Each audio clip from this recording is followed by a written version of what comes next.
One more thing I want to discuss here is the interactive tool.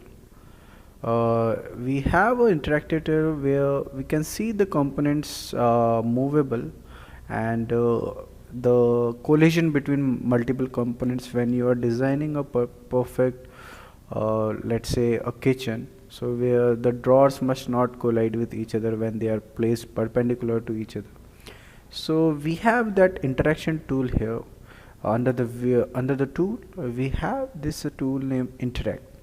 So when we click it, so it is the cursor changes itself to point fingering thing finger, and when we drag it to here, and it is showing click to activate, and when we left click it, the cupboard open with it.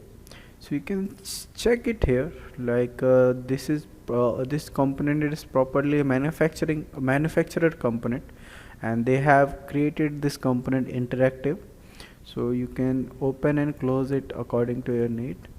And even I want to drag this cabinet drawer, so I can drag it, and again when I click it, it will go inside.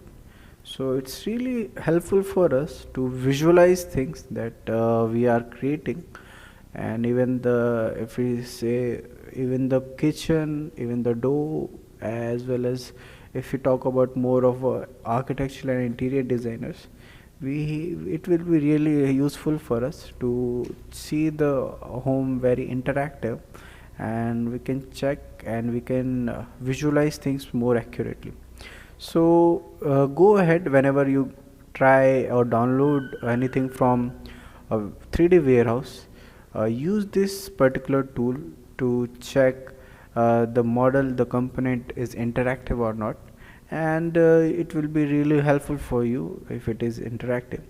So that's it, try it by yourself and get aware about it, and we'll learn about this creating the interactive components in later period of our tutorial series. Thank you.